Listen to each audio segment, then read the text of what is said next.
Você está no canal Eu Estudo a Lição com o pastor Samuel Camilo. É um grande prazer recebê-lo dentro do nosso canal, dentro do nosso espaço virtual. Todos os dias a gente tem gasto algum tempo estudando o nosso guia de estudos desse trimestre, Descanso em Cristo. Ao mesmo tempo, às quintas-feiras, oferecemos aqui um estudo das nossas 28 crenças fundamentais, e tem sido uma bênção perceber que a cada semana nós temos mais pessoas que estão engajadas em estudar junto conosco. Isso realmente nos abençoa grandemente. Eu também quero agradecer muito a todos aqueles que se inscreveram no canal, que têm compartilhado o vídeo, aqueles que têm deixado o seu comentário. Tudo isso faz com que o YouTube entenda que o vídeo é relevante e que merece ser apresentado a outras pessoas. Isso tem nos levado a lugares que nós jamais imaginaríamos poder chegar. Foi exatamente por isso que eu resolvi compartilhar com vocês também, como mencionei na semana passada, uma bênção que, como igreja, nós temos recebido aqui no distrito de Santo Amaro, juntamente com a Igreja Jardim Prudência, nesse mês de setembro. Nós temos tido o pastor Glauber Araújo, que é redator da Casa Publicadora Brasileira, e já esteve conosco no domingo passado, e nesse domingo, dia 12 de setembro, ele estudou um tema ligado a alguns ataques que têm sido feitos à doutrina do Espírito Santo, à pessoalidade, à pessoa do Espírito Santo. A ideia desse estudo é mostrar não apenas as heresias que acabaram surgindo como distorções daquilo que a Bíblia fala sobre a pessoa do Espírito Santo, mas, ao mesmo tempo, o que é que a Bíblia tem a dizer a respeito desse assunto. Nossa comunidade foi tremendamente abençoada, e eu espero que você também o seja. Bom, antes de podermos passar ao vídeo, me permita orar com você. Obrigado, Senhor Deus, porque o Senhor nos permite crescermos no estudo da Tua Palavra. Ajuda-nos nesse momento a entender aquilo que a Tua Palavra tem a falar a respeito da pessoa do Espírito Santo. Não permita que sejamos enganados a respeito desse tema, mas nos dê discernimento, pois é em nome de Jesus que oramos. Amém. Espero que você seja abençoado através do estudo dessa noite. Aproveite o vídeo.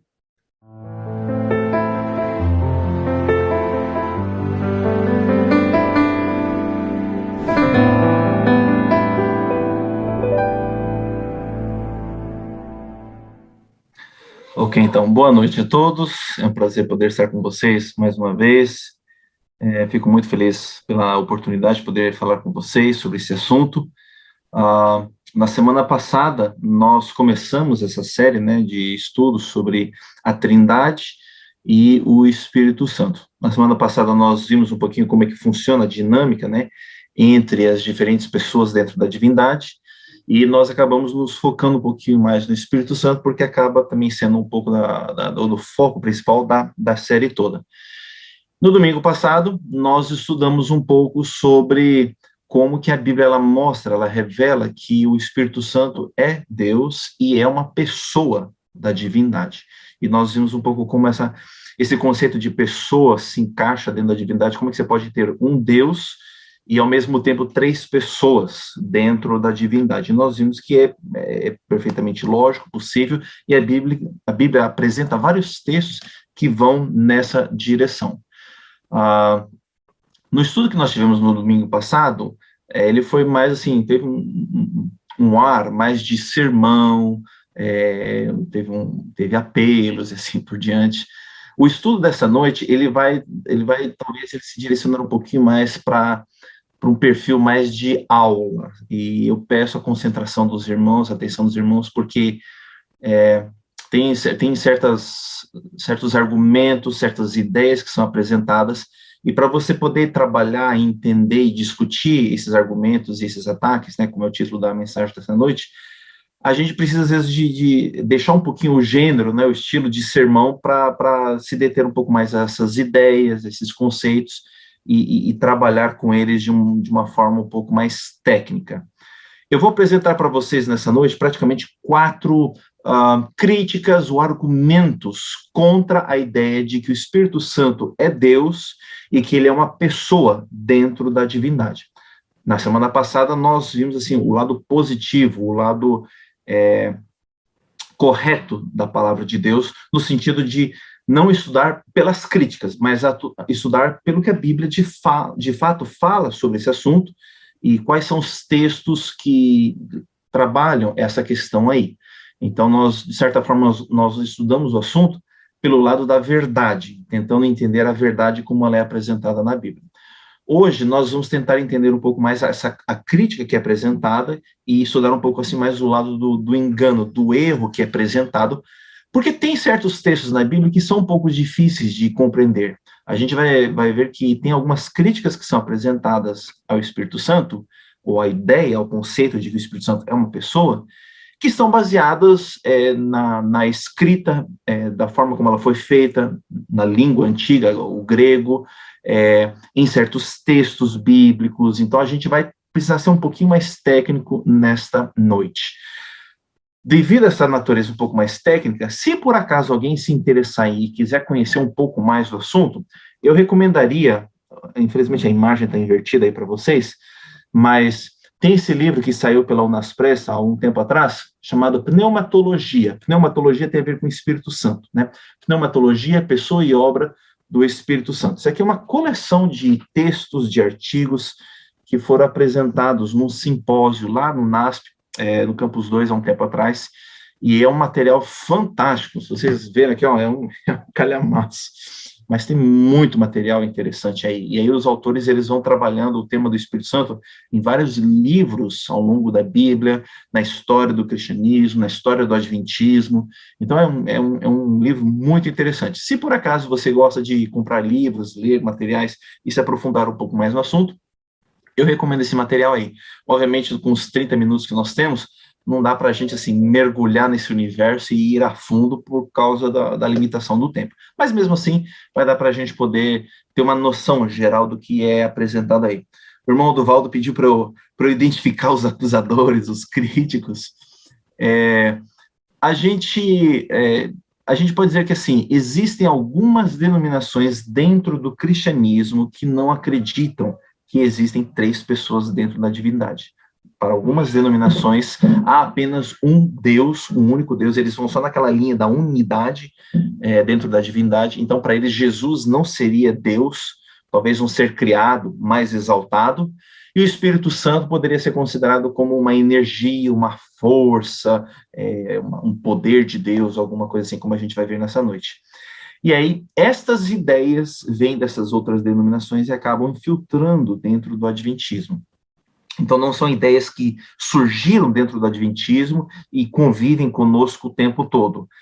Normalmente são ideias que vêm de outras denominações, de outros teólogos, de outros professores fora do adventismo, e eles acabam, muitas vezes, encontrando espaço entre nós, na mente de uma pessoa. Às vezes uma pessoa tem dúvidas, alguma coisa assim, e ela acaba absorvendo e bebendo dessas fontes e adotando essas críticas e estes argumentos aí.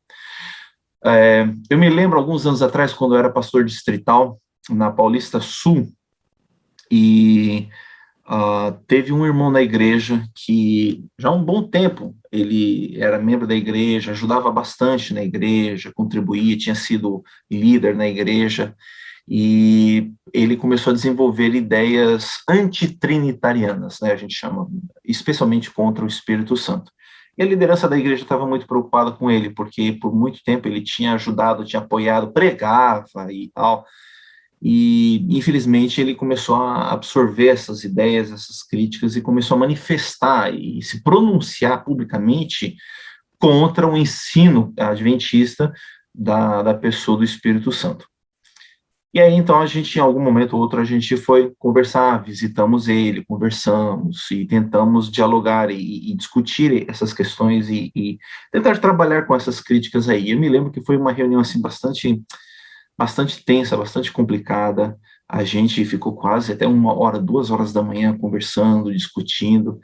Não foi uma conversa fácil, e infelizmente o irmão acabou persistindo nas ideias dele e ele optou sair da igreja porque ele entendia que a crença dele não era mais compatível com os ensinamentos da igreja adventista e do cristianismo de uma forma geral. Então, as críticas que nós vamos apresentar agora para vocês são críticas que de vez em quando rolam por aí. É possível que tenha muitas outras mais. Obviamente, pelo tempo, a gente teve que assim, tentar pegar as principais e e por causa do tempo, resumir essas críticas a apenas 4, tá bom? Então, a gente vai tentar apresentar cada uma delas no tempo que nós temos aqui nessa noite, ok?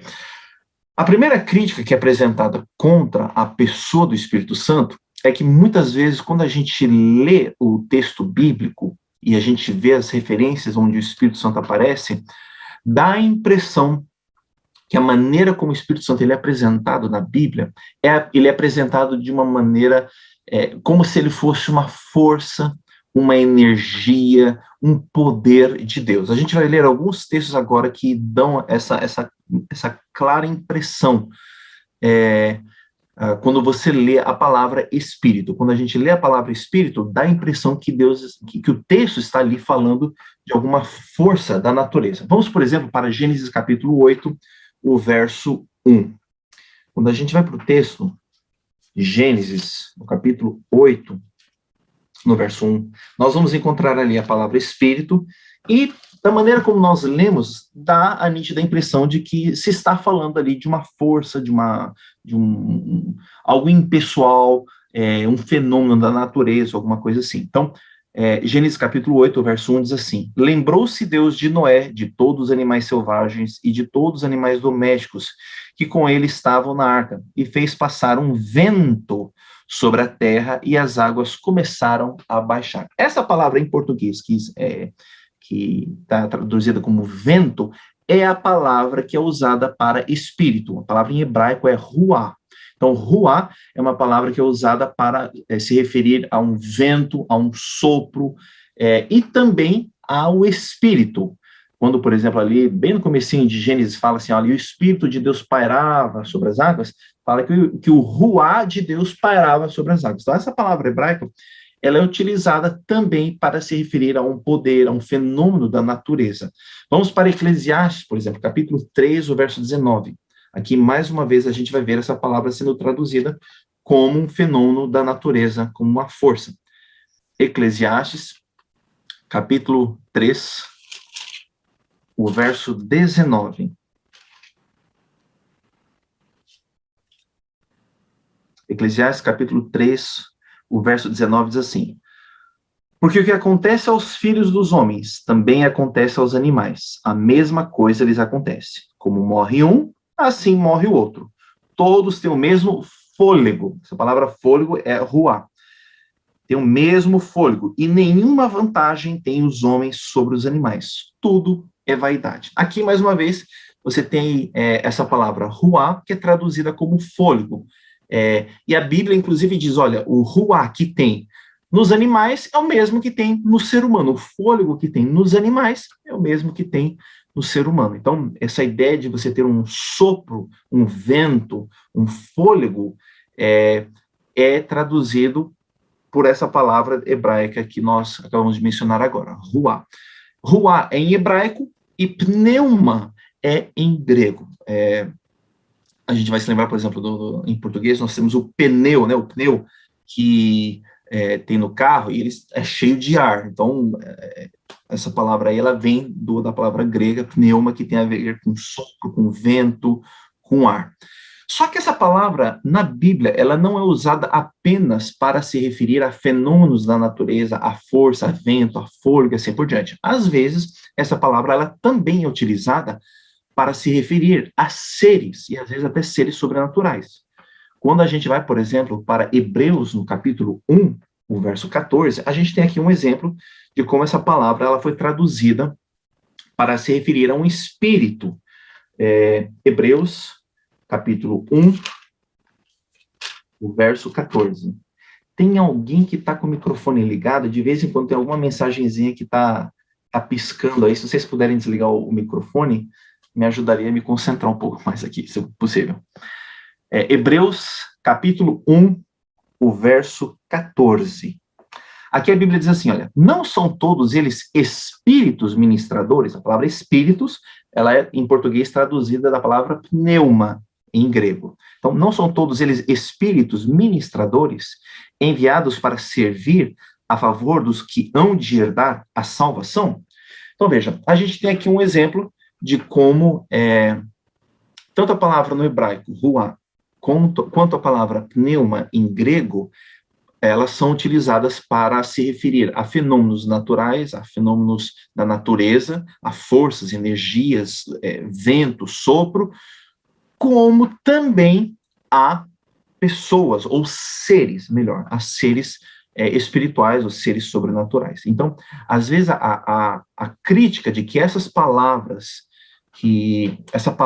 ou essas palavras, né, do hebraico e do grego, que são traduzidas como Espírito, Espírito de Deus, Espírito Santo, de que isso daí é apenas uma força da natureza, pela tradução da palavra em si, a gente vê que essa crítica ela não é totalmente fundamentada, não é corretamente embasada, porque a Bíblia ela traduz essa palavra de maneiras diferentes. Mas, às vezes, junto com essa palavra, pneuma ou rua, o contexto ali dá a impressão de que é realmente assim, um elemento da natureza, um elemento, uma força, um elemento natural. E a gente vai ver alguns exemplos em que o Espírito de Deus ele é mencionado, mas ele é mencionado como se fosse assim, alguma coisa maleável, alguma coisa assim, um líquido, uma força, um vento, um sopro, alguma coisa assim. Eu gostaria de convidar vocês agora para que a gente vá para Mateus, capítulo 3, o verso 11. Mateus, capítulo 3, o verso 11. No Evangelho de Mateus, no capítulo 3, no verso 11, aqui nós temos, então, o texto que diz: Eu vos batizo com água para arrependimento, mas depois de mim vem aquele que é mais poderoso do que eu. Aqui João Batista ele está se referindo a Jesus, né? Ele é mais poderoso do que eu, cujas sandálias não sou digno de levar. Ele vos batizará com o Espírito Santo e com fogo. Então, às vezes os críticos eles pegam esse texto aqui e falam, olha só a comparação que a gente faz. Antes de Jesus, João Batista batizava com água, é um objeto, é um item da natureza. Depois de João Batista, as pessoas seriam batizadas agora com o Espírito Santo e com fogo, que também é um objeto. Então, nesse paralelo, nessa comparação, dá a impressão que o Espírito Santo está na mesma categoria que a água e que o fogo. E já que nós vimos em outros textos que a palavra espírito, né, ela pode ser traduzida, a palavra ruá, ela pode ser traduzida como vento, talvez aqui a Bíblia está se referindo a um fenômeno da natureza, e não a uma pessoa, a um Deus, né, a um ser sobrenatural, que nós estamos aqui defendendo como sendo uma pessoa divina. Vamos guardar essa ideia aí de lado e vamos continuar avaliando. Vamos para Atos, capítulo 2 agora, Atos, capítulo 2, o verso 2 até o verso 4. Atos, capítulo 2, do verso 2 até o verso 4. Na minha Bíblia está escrito assim: De repente veio do céu um som, como um vento muito forte, e encheu toda a casa onde estavam assentados. E viram línguas repartidas como que de fogo, as quais pousaram sobre cada um deles. Todos foram cheios do Espírito Santo e começaram a falar em outras línguas, conforme o Espírito Santo lhes concedia que falassem. Olha só que coisa interessante. Esse texto aqui ele é utilizado por alguns críticos para mostrar que você tem um vento que aparece, você tem um fôlego que aparece, a labareda, né, de fogo que aparece, e aí, então o texto diz que todos eles foram preenchidos pelo Espírito. Então, você tem esses elementos da natureza que aparecem, e você tem esse linguajar que diz que todos foram cheios do Espírito Santo. Ora, a palavra cheio, eu uso ela quando, por exemplo, eu estou querendo preencher alguma coisa, tem um copo, eu quero encher ele de água ou de um líquido, é um objeto, é algo maleável, não é uma pessoa. Eu não posso dizer assim, olha, eu estou cheio, estou repleto do meu filho, da minha esposa, do meu pai. A gente normalmente não usa essa expressão para dizer que a gente está cheio, repleto de um outro ser humano, de uma outra pessoa. A gente usa essa expressão para se referir de uma coisa líquida, ou talvez eu estou enchendo um container com objetos, com areia, com alguma coisa assim. Então, nesse texto que nós lemos, você tem esse linguajar que dá a entender, dá a impressão de que o Espírito Santo ele não é uma pessoa. Ele seria talvez alguma força, algum elemento da natureza que está preenchendo as pessoas, os discípulos ali no texto. Só que também tem um outro detalhezinho interessante. Nós usamos esse mesmo texto na semana passada para mostrar que os dons eram concedidos a cada pessoa conforme o Espírito Santo escolhia. Nesse texto, você tem tanto o elemento, a referência ao Espírito Santo como algo maleável, como também uma pessoa que escolhe, que decide aquilo que deseja ou não fazer. Mas vamos deixar mais uma vez esse texto aqui de lado e vamos continuar no nosso estudo. Agora a gente vai para Tito.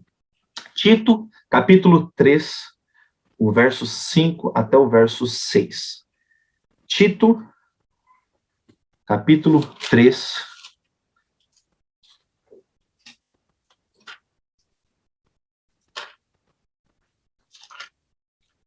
Vamos ver se a gente consegue achar um livro de Tito aqui. Tito, capítulo 3, o verso 5 e o verso 6. Não por obras de justiça que houvéssemos feito, mas, segundo a sua misericórdia, ele nos salvou mediante a lavagem da regeneração e da renovação pelo Espírito Santo. Verso 6, que ele derramou ricamente sobre nós por meio de Jesus Cristo, nosso Salvador. Aqui, mais uma vez, você tem um texto que se refere ao Espírito Santo, mas fala de lavagem, fala do Espírito Santo ser derramado. Então, a crítica ela é apresentada no sentido, com esses textos que nós lemos aqui, esses 3 textos, e o pessoal diz assim, olha, a gente consegue ver textos como esses na Bíblia que se referem ao Espírito Santo como algo que como algo líquido, algo que pode ser derramado, que pode preencher, que pode encher pessoas, seres humanos. A gente não pode dizer que o Espírito Santo é uma pessoa, porque a gente não usa essa expressão, a gente não usa essa forma, essa linguagem, essa forma de se expressar, essa linguagem, para se referir a uma pessoa. Então, você tem essa linguagem que parece indicar que o Espírito Santo não é uma pessoa, mas de que ele talvez é um poder, é algo, é uma força, é um elemento da natureza que Deus usa para conceder poder, para conceder força aos seus filhos e para que eles possam fazer o trabalho deles. Muito bem, vamos trabalhar com essa crítica aí.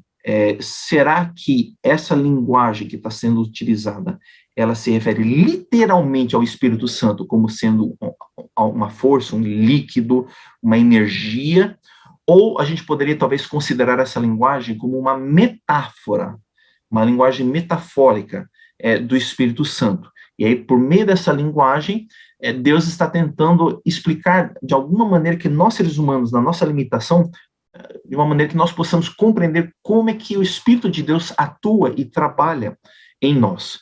Bom, uma das maneiras que nós temos de responder essa crítica é justamente vendo se essa forma de se expressar, ela é usada apenas para o Espírito Santo, que a gente tem aparentemente essa identidade dele ainda indefinida, ou se essa linguagem, essa maneira de se expressar, também é utilizada para seres que nós já sabemos que são pessoas e são indiscutíveis. Por exemplo, Jesus, a gente sabe que ele é uma pessoa, ele veio a essa terra, ele viveu, ele falava, ele pensava, ele ensinava. Será que essa linguagem ela é utilizada com referência a Jesus também? Ou também com referência a Deus o Pai? Vamos ver. Por exemplo, quando a gente vai para Deuteronômio, capítulo 4, verso 24. Vamos para esse texto aí. Deuteronômio 4, o verso 24. Aqui nós temos um texto na Bíblia que usa essa linguagem, e é interessante, ela mostra para nós que outras pessoas da divindade também recebem essa descrição metafórica. Em Deuteronômio 4, verso 24, a Bíblia diz assim: pois o Senhor, o teu Deus, é fogo que consome, é Deus zeloso. Aqui, obviamente, está falando sobre Deus o Pai, Deus. E aqui está falando que Deus o Pai, ele é fogo. Da mesma maneira que em outros textos da Bíblia, fazia essa referência entre o Espírito Santo e o fogo. Então, se aqui na Bíblia você tem uma pessoa que ninguém duvidaria, né? Deus o Pai, que é uma pessoa, é divino, e a Bíblia se refere a essa pessoa como sendo fogo, usando essa linguagem metafórica, a gente pode talvez entender que essa é um costume que a Bíblia tem para se referir às diferentes pessoas da divindade, num linguajar, numa maneira que nós, seres humanos, possamos compreender como é que Deus atua, né? E aqui, Deus, o Pai, ele é mencionado como sendo um fogo, um Deus zeloso. Vamos para mais um texto, vamos agora para Jeremias, capítulo 2, o verso 13. E mais uma vez vocês vão ver que esse fenômeno acontece. Jeremias, capítulo 2, Jeremias capítulo 2, o verso 13. Aqui a Bíblia, ela diz o seguinte: o meu povo fez duas maldades. A mim me deixaram o manancial de águas vivas e cavaram cisternas rotas que não retêm águas. Aqui, Deus, ele é comparado ao quê? A água. Ele, Deus, é o manancial de água viva. A gente teria a ousadia de dizer que Deus, ele é água, ele é um objeto, um elemento criado? Não, obviamente não. A gente entende tranquilamente essa comparação, essa linguagem metafórica. Deus, ele é fogo, em um texto bíblico. Aqui nós estamos vendo que Deus, ele é água, ele é comparado à água. Se nós formos agora para Êxodo, capítulo 40, mais uma vez a gente vai ver essa linguagem metafórica que é aplicada a uma pessoa da divindade. Êxodo 40, o verso 34. Olha só que coisa interessante. Então a nuvem cobriu a tenda da congregação e a glória do Senhor encheu o tabernáculo. Aqui eu gostaria de enfatizar, chamar a atenção de vocês para essa palavra do encheu. Deus estava presente dentro do santuário, dentro do tabernáculo, e a presença dele encheu aquele santuário. Você se lembra que eu tinha falado há um tempo atrás que normalmente a gente não usa essa expressão, né? Uma pessoa encheu uma outra pessoa, uma pessoa foi derramada dentro de uma outra pessoa. Só que aqui a Bíblia ela usa, sim, essa expressão para se referir a Deus. A presença de Deus, a glória de Deus encheu o tabernáculo. Então, essa expressão ela não é utilizada apenas para o Espírito Santo, ela é utilizada aqui para Deus, o Pai também, mostrando que Deus estava plenamente presente dentro daquele espaço geográfico, dentro daquele ambiente. E aí eu gostaria de ver uma última referência aqui com vocês, no Evangelho de João, no capítulo 4. O Evangelho de João, capítulo 4, o verso 13 e o verso 14. O Evangelho de João, capítulo 4, o verso 13 e o verso 14. Aqui o texto que a gente vai ler é aquele diálogo que Jesus ele tem com a mulher samaritana. E aí, no verso 13, então, Jesus diz: respondeu Jesus, todo aquele que beber desta água tornará a ter sede. Nós já conhecemos o relato, a gente sabe que Jesus está se referindo a si mesmo, né? Ele é esta água. E o verso continua dizendo: mas aquele que beber da água que eu lhe der, nunca mais terá sede. Deveras, a água que eu lhe der se fará nele uma fonte de água que jorre para a vida eterna. Aqui Jesus está se comparando à água, a água da vida.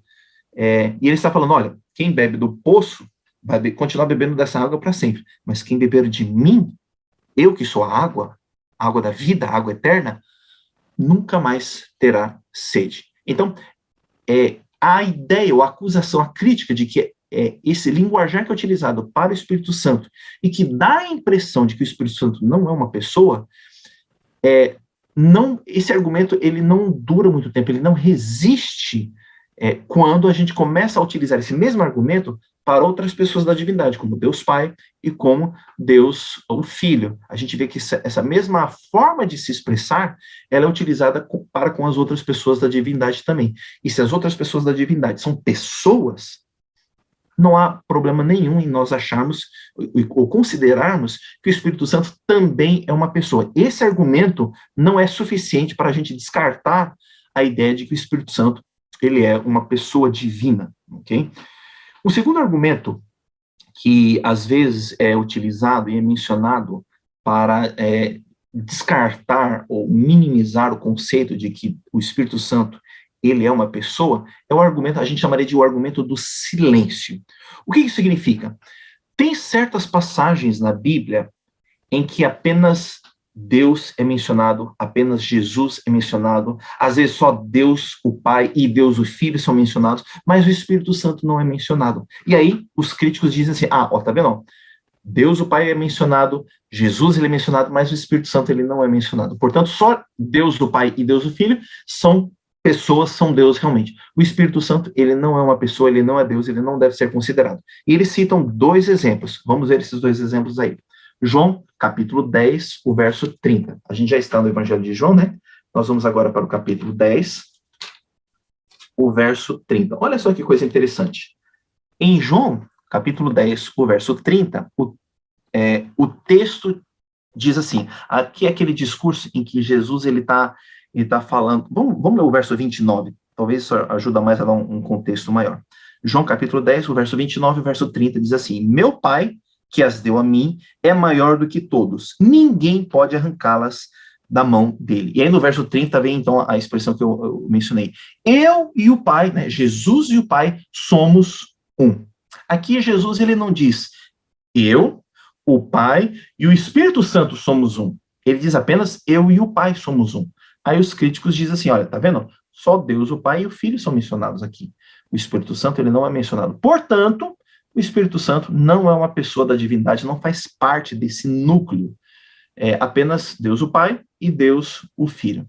Tem um outro texto também que às vezes é mencionado. Se a gente for para Atos, capítulo 7, Atos, capítulo 7, o verso 55 e o verso 56. A gente vê o mesmo fenômeno aqui. Esse texto que a gente vai ler aqui é aquele texto em que Estevão, ele aparece, ele está sendo apedrejado e ele tem uma visão dos céus. No verso 55, a Bíblia diz assim, Atos capítulo 7, verso 55. Ele, porém, cheio do Espírito Santo, fixando os olhos no céu, viu a glória de Deus e Jesus, que estava à direita de Deus. E disse, olhai, eu vejo os céus abertos e o Filho do Homem que está em pé à direita de Deus. Então eles dizem assim, olha, Estevão, ele viu apenas 2 pessoas. Ele viu apenas Deus o Pai e ele viu apenas Jesus. Jesus à direita do Pai. Ele não viu o Espírito Santo. O texto fala que ele estava cheio do Espírito Santo. Mas isso daí talvez é uma expressão do poder de Deus. O poder de Deus tomou conta, entendeu? Ele teve uma revelação. Mas isso não quer dizer que o Espírito Santo é uma pessoa. Por quê? Porque quando Estevão viu nos céus, os céus abertos, ele viu apenas 2 pessoas. Ele não viu 3. Então, eles usam esse argumento aí para dizer que, porque às vezes na Bíblia apenas 2 pessoas da Trindade são mencionadas, o Espírito Santo ele não deveria ser considerado como uma pessoa.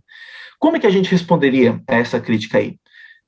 De certa maneira, não é tão difícil você rebater essa crítica. Por quê? Porque em ambos os textos, a preocupação principal, a ênfase principal era mostrar a igualdade de Jesus para com o Pai. Durante a vida de Jesus aqui na Terra, a pregação dos apóstolos, a ênfase sempre foi de mostrar que Jesus, ele é o cumprimento das profecias do Antigo Testamento. E que Jesus, ele é Deus. Que quando ele foi crucificado, as pessoas não estavam apenas crucificando um ser humano qualquer. Eles estavam crucificando o próprio Deus. E esse Deus foi crucificado, ressuscitou, e agora ele está lá nos céus intercedendo por nós. Então, a ênfase estava em quem? Em Jesus. E para mostrar que Jesus ele é divino, que ele tem todo o direito de ser adorado, a estratégia dos apóstolos e do Novo Testamento qual era? Fazer a comparação de Jesus com o Pai. Se os apóstolos conseguissem, por essa comparação, mostrar que Jesus ele é tão idêntico, tão igual, tão divino quanto Deus o Pai, o argumento deles estaria resolvido. E se esse era o objetivo, não havia necessidade de fazer menção ao Espírito Santo, não havia necessidade de comparar ao Espírito Santo, porque seria muito mais fácil, a estratégia seria muito mais fácil ao fazer essa comparação com Deus o Pai. Os judeus daquela época não questionavam a autoridade, a divindade de Deus o Pai. Então, se eles conseguissem mostrar que Jesus, ele é tão divino quanto Deus o Pai, ele recebe a mesma adoração quanto Deus o Pai, o esforço deles, a pregação deles, de trazer a evidência, de trazer Jesus ao foco principal, a atenção principal das pessoas que estavam vindo, teria sido alcançada. Então, esses textos aí, eles são utilizados, mas eles falham em perceber qual é o argumento que está sendo discutido ali nesses textos. A ênfase, a preocupação principal deles não é tentar mostrar que tem Deus Pai, Deus Filho e Deus Espírito Santo. A ênfase principal, o interesse principal, é mostrar que Jesus, embora ele seja humano, ele é tão divino, tão criador, tão poderoso quanto Deus, o Pai. Ok? Terceiro argumento. Esse argumento aqui é o argumento da personificação. O que isso quer dizer? Algumas pessoas, quando leem esses textos que nós lemos aí do Novo Testamento e da Bíblia, quando falam do Espírito Santo, ele diz o seguinte, olha, aqui a Bíblia não está falando que existe uma pessoa, o Espírito Santo. Aqui a Bíblia ela está utilizando um mecanismo, uma ferramenta linguística para personificar certas características de Deus e tentar explicar para o ser humano como é que Deus ele é. Vamos tentar usar alguns exemplos aí do que significa essa personificação. Quando, por exemplo, em português, no dia a dia, às vezes a gente ouve essa expressão aí, o amor está batendo a porta do seu coração.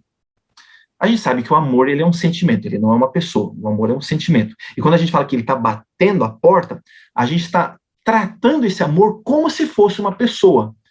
E aí, essa expressão, o amor está batendo a porta do seu coração, é uma expressão que tenta explicar para a pessoa que existe uma tentativa, um esforço de tentar conquistar o coração daquela pessoa. Então, não é que o amor é uma pessoa que está literalmente batendo na porta do coração de alguém, mas uma personificação. Você está pegando um sentimento e está tornando aquele sentimento como se fosse uma pessoa. E a Bíblia, ela faz isso. Você tem vários momentos na Bíblia em que a Bíblia, ela pega certas características pessoais, ou às vezes certos elementos da natureza, e personifica esses elementos aí.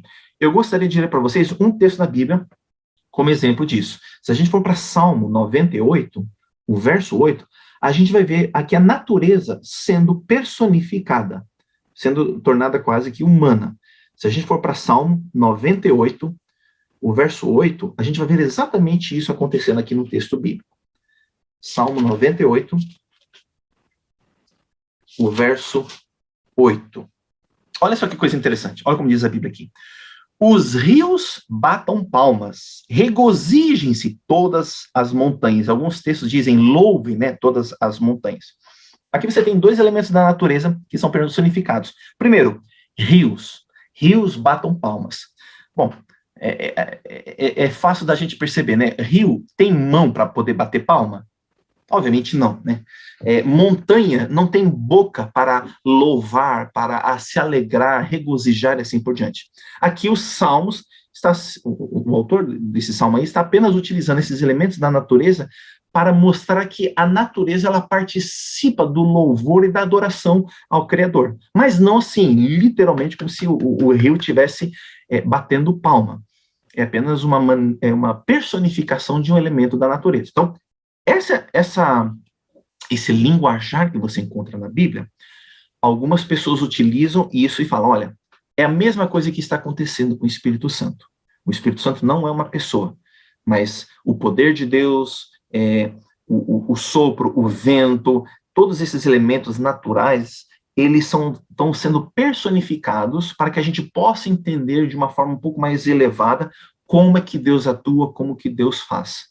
Então, quando fala assim, por exemplo, que o Espírito Santo foi derramado sobre as pessoas, não é que houve uma pessoa de fato que foi derramada, mas é um linguajar que tenta se mostrar como é que Deus concedeu o seu poder para os discípulos, concedeu a sua força para os discípulos, alguma coisa assim. É um argumento interessante, O problema é que, para que a personificação ela funcione, você precisa ter estabelecido primeiro o que é concreto nessa personificação. Por exemplo, a gente leu ali o texto dos rios e das montanhas. Ao longo da Bíblia toda, os rios que aparecem, as montanhas que aparecem, são objetos concretos, são objetos da natureza, físicos, que não têm essa capacidade. Então, na grande maioria das vezes em que esses elementos eles aparecem na Bíblia, eles aparecem de uma maneira concreta, física, literal, real. E aí, poucas vezes na Bíblia você tem a personificação desses elementos. O que eu estou querendo dizer aqui?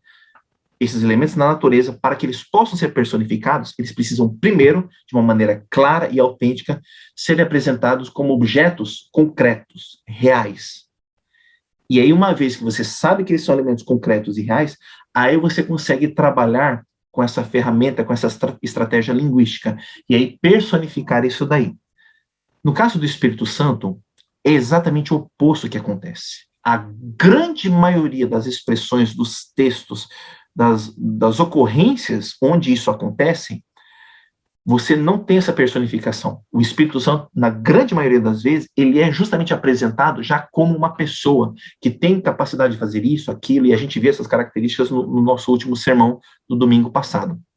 Então, você tem uma inversão do que está acontecendo. Para que a personificação ela possa acontecer, você tem que ter em vários textos bíblicos já ali estabelecido que aquele elemento ele é concreto, ele é real, para você poder fazer esse trocadilho, esse jogo de palavras. No caso do Espírito Santo, é exatamente o oposto que acontece. Você tem o Espírito Santo que aparece na grande maioria das vezes como uma pessoa que atua, que pensa, que ensina, que faz, que atua, que cria. E aí, se você tem essa comparação de textos entre personificação e aquilo que é concreto, a gente entende que todos esses textos onde o Espírito Santo ele é mencionado, se a gente interpretar ele literalmente, vai fazer mais sentido nós entendermos essas passagens como sendo algo concreto, como sendo uma pessoa da divindade. E por fim, eu gostaria de apresentar para vocês uma última crítica que é apresentada com relação ao Espírito Santo. Essa daqui é uma crítica que é um pouquinho mais técnica, tá bom? É uma crítica que afeta não apenas o texto em português, mas que está relacionada ao texto original, em grego também. Qual é a crítica? Quando a gente tem, por exemplo, textos como o texto de Mateus capítulo 28, o verso 19, onde diz ali, batizando em nome do Pai, do Filho e do Espírito Santo. Na semana passada, nós tínhamos utilizado esse texto aí e mostrado que Deus Pai é apresentado no mesmo pé de igualdade que o Filho, Jesus Cristo, e é apresentado no mesmo pé de igualdade que o Espírito Santo. E o fato deles aparecerem os três ali juntinhos, um do lado do outro, é um indício muito forte de que cada um é uma pessoa dentro da divindade e que cada um merece ser tratado como uma pessoa distinta. Alguns críticos, eles argumentam que esse texto aí, Mateus capítulo 28, verso 19, ele não está no original. Eles alegam que esse texto aí, ele foi acrescentado muito tempo depois. Ou seja, você tem hoje milhares e milhares de cópias do Antigo Testamento e do Novo Testamento. E se o argumento deles estiver correto, nós seríamos capazes, então, de, nesse mundo de cópias, encontrar cópias desse texto, Mateus capítulo 28, verso 19, em que aparece a expressão em nome do Pai, do Filho e do Espírito Santo. E nós também encontraríamos textos onde não aparece essa expressão, o Pai, o Filho e o Espírito Santo. Talvez apareceria só o Pai e o Filho, mas não o Espírito Santo. Por quê? Porque a crítica, a acusação deles é que isso aí foi um acréscimo que foi colocado posteriormente. Ou seja, o autor, né, Mateus, ao escrever esse evangelho, ele não colocou ali essa expressão. Essa expressão ela foi acrescentada por alguém, um monge, um padre, um cristão depois, séculos depois, foi colocada ali para tentar, digamos assim, maldosamente ou maliciosamente reforçar essa crença errônea, de acordo com a crítica deles, das três pessoas dentro da divindade. Bom, só tem uma maneira de nós descobrirmos se isso é verdade ou não. Como? Fazendo essa pesquisa, comparando e vendo essas cópias, se existe isso realmente ou não. Como é que a gente pode fazer isso? Existe um material que todo pastor pode ter acesso, pode comprar, que é justamente o Novo Testamento grego. Você consegue comprar esse material, tem livrarias aqui no Brasil e tal, você pode comprar esse material aqui, eu vou mostrar para vocês. Obviamente, talvez muitos não vão conseguir ler, porque está em grego, tá? Dá para ver mais ou menos aí. Você tem o texto em grego aqui, certo? E você tem alguns comentários aqui embaixo.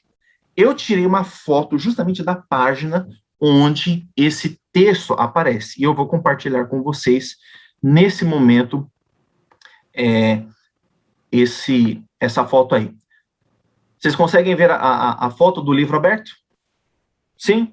Ok, muito bem. Então, veja só. Aqui, você tem a página, em grego está escrito Kata Matthaion, a carta, né, de Mateus, capítulo 28, e você tem o verso 16, o verso 17, o verso 18, 19, 20. E aí termina o Evangelho de Mateus. Na próxima página, você tem aqui, ó, Kata Markon, a carta de Marcos, o Evangelho de Marcos. Muito bem. É uma questão um pouco técnica, mas eu gostaria de poder mostrar para vocês, para que esse argumento aí fique bem claro para vocês que não faz sentido esse argumento. Olha só que coisa interessante. Hoje em dia, os evangelhos, o texto grego que a gente recebe, que a gente tem, ele é acompanhado desse comentário aqui embaixo. Está vendo aqui embaixo? Tem esses códigos aqui, essas palavras aqui. Nessa página aqui embaixo, você também tem esses códigos aqui. O que é isso daqui?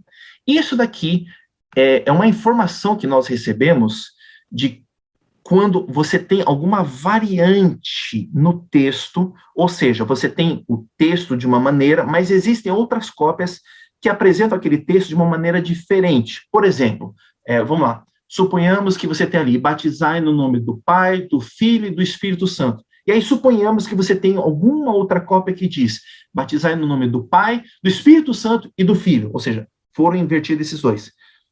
Esse comentário aqui, ele vai dizer, olha, tem tal e tal cópia que o texto ele vem dessa maneira. Só que também tem essa e essa e essa outra cópia que vem com essa variante, com essa alteração. Então, por exemplo, vou mostrar aqui para vocês um exemplo. Aqui na carta de Marcos, você tem o capítulo 1, né, o verso 1, o verso 2, o verso 3, o verso 4. E o verso 5 aqui embaixo. Nesse texto aqui, você tem variantes no verso 1, você tem variantes no verso 2 e você tem variantes no verso 4. E aqui ele vai falando, olha, aqui aparece a expressão Cristo ruiuteu, Cristo Filho de Deus, aparece em algumas cópias. Mas também você tem essa variante aqui que fala Cristo Filho toteu, Cristo Filho de Deus, o Deus. E você tem aqui essas outras cópias, cada cópia ela tem um código, tá bom? Às vezes é uma letra, uma numeração, alguma coisa assim. Por que eu estou mostrando isso aqui para vocês? Porque quando tem variantes, quando tem alterações, você encontra isso aparece aí das cópias mais antigas que existem até as mais recentes. E quando a gente vai aqui para o texto de Mateus, capítulo 28, o verso 19, você tem aqui, ó, vocês não leem em grego, tá bom? Mas eu vou mostrar para vocês onde aparece ali a expressão do Pai, do Filho e do Espírito Santo. Então, você tem aqui, ó, batizai, tará, tará, e aqui aparece no nome, ó, onoma tu patros. Tá vendo essa letrinha aqui, o pi? Quem já estudou matemática sabe que essa letra aqui, o pi, é o P. Patros, kai tu ruio, e também o Filho, kai tu hagio pneumatos, e também o Espírito Santo. Aqui você tem, então você tem aquele texto no grego que a gente está acostumado a ler em português, em nome do Pai, do Filho e do Espírito Santo. Só que olha que coisa interessante, quando a gente vai aqui embaixo para procurar ver as variantes que tem nesses versos, só tem uma variante, que é no verso 20. Não aparece variante nenhuma no verso 19. O que isso quer dizer? Que todas, absolutamente todas as cópias que a gente tem do Evangelho de Mateus, capítulo 28, verso 19, todas elas, absolutamente todas elas, sem exceção nenhuma, todas elas apresentam no nome do Pai, do Filho e do Espírito Santo. Então, aquela acusação que é feita, isso aí foi um acréscimo posterior, as pessoas não têm prova para mostrar, olha, tá vendo? Tem uma cópia aqui onde não tem essa expressão. Todas as cópias que a gente tem do Evangelho de Mateus, do capítulo 28, o verso 19, todas elas apresentam essa expressão. O que isso quer dizer? Que desde lá da antiguidade, quando Mateus estava escrevendo, Mateus já escreveu os três nomes, o nome do Pai, o nome do Filho e o nome do Espírito Santo. Ou seja, o Evangelho de Mateus, o Mateus, ao escrever esse Evangelho, ele acreditava que o Espírito Santo era uma pessoa que tinha um nome e que merecia ser colocado em pé de igualdade com as outras pessoas da divindade. Agora, os críticos, eles também fazem referência a um segundo texto, onde, supostamente, teria sido feito um acréscimo. Qual que é esse outro texto aí? Se nós formos agora para 1 João, capítulo 5, o verso 7, e a gente vai estar terminando aqui a mensagem dessa noite. 1 João, capítulo 5, o verso 7. Nós temos aqui o seguinte texto, 1 João, capítulo 5, o verso 7. Aqui a Bíblia diz assim: pois 3 são os que dão testemunho no céu: o Pai, a Palavra e o Espírito Santo. E estes 3 são um. Olha só que coisa interessante. Aqui mais uma vez, você tem um texto que é bem claro, fala do Pai, fala da Palavra. A gente sabe que a Palavra é uma referência a Jesus, né? O Evangelho de João fala, e a Palavra, no princípio era a Palavra era Deus. Então, uma referência a Jesus, perdão. E é o Espírito Santo. E ainda o texto termina dizendo, olha, e estes 3 são um. Então, você tem aqui tanto aquele lado da pluralidade da divindade, quanto da unidade. E aí os críticos, eles falam, olha, esse texto aqui, ele foi acrescentado também. No original, não tem essa parte. Os que dão testemunho no céu, o Pai, a Palavra, o Espírito Santo, e esses 3 são um. Isso daí não tem no original, não. Isso aí foi um acréscimo posterior. Mesmo argumento. Bom, da mesma maneira que nós vimos com relação ao Evangelho de Mateus, vamos agora, então, ver como que é a carta de 1 João. Quando nós vamos, então, para essa carta, vamos ver se eu posso mostrar para vocês. Opa, tem que reduzir aqui, senão não vou conseguir ir para a próxima imagem. Aqui. Mais uma vez, eu tirei uma foto para vocês da página onde o texto grego aparece. Você tem aqui, ó, Iohanno A. Em grego, eles não fazem 1, 2, 3, que nem a gente faz em português. É o ABC.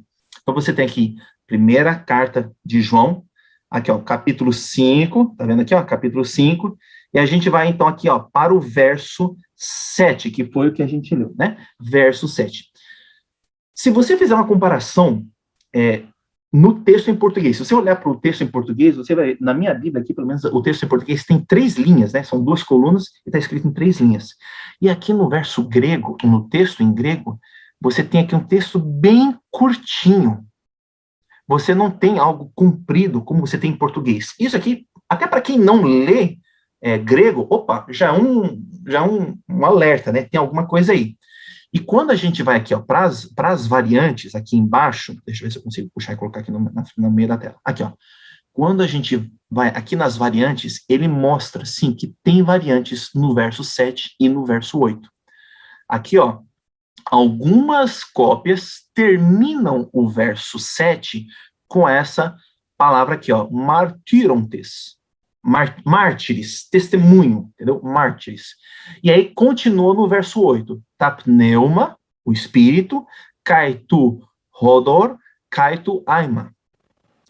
E aí ele vai mostrando, olha, todas essas cópias aqui, ó, o Aleph, a cópia A, a cópia B, e todas essas outras aqui, ó, terminam na palavra testemunho. Porém, ele mostra também que tem algumas cópias que aí vem exatamente a tradução como a gente tem em português, que apresenta Torano tu pater, o pai, hologos, a palavra, kaito hagion pneuma, e o Espírito Santo. E fala, olha, essas cópias aqui, ó, tem essa variante aqui. O que isso quer dizer? Quer dizer que nesse caso aqui, de 1 João, capítulo 5, os críticos têm razão. De fato, tem algumas cópias em que essa expressão que a gente tem em português, ela não faz parte, provavelmente ela não faz parte do original. Provavelmente ela foi acrescentada depois. E eu pensei assim, puxa vida, quando eu estava pesquisando, eu falei, ixi, será que os críticos têm razão com relação a isso daí? E eu continuei pesquisando, eu procurei no comentário bíblico, para ver o que o comentário bíblico falava sobre esse assunto. E olha só que coisa interessante o comentário bíblico fala. O comentário bíblico adventista diz assim, olha, evidências textuais apoiam a omissão da variante. Ou seja, o comentário bíblico está dizendo, olha, de fato, se a gente quiser o melhor texto grego provavelmente é sem a expressão dão testemunho no céu o Pai, a Palavra e o Espírito Santo. E estes três são um. Ou seja, existe uma grande probabilidade de que quando João estava escrevendo essa primeira carta, ele não pôs essa expressão. A expressão, o texto provavelmente termina assim, olha, porque três são os que testificam, o Espírito e a água e o sangue. E esses três estão de acordo, conforme está escrito aí no verso 8. Então, até o comentário bíblico concorda e é honesto dizendo, olha, essa expressão aí, de fato, provavelmente João não escreveu. Foi um acréscimo posterior. O que a gente pode concluir disso? Quer dizer que porque nesse único verso você tem esse acréscimo, a gente deveria jogar toda a crença da pessoa do Espírito Santo no lixo e falar, olha, a gente não acredita, nós não vamos crer em tudo que o restante da Bíblia diz, porque nesse único verso houve uma certa alteração? Não faria sentido, né? Nós temos centenas de outros textos na Bíblia que fazem referência, que falam do Espírito Santo, apresentam ele como uma pessoa, apresentam ele como sendo um ser digno de adoração e de louvor, como qualquer outro ser dentro da divindade. E por que aconteceu esse pequeno acréscimo posterior no texto bíblico, não é motivo para nós simplesmente rejeitarmos todo o ensinamento da Bíblia por causa desse problema aí.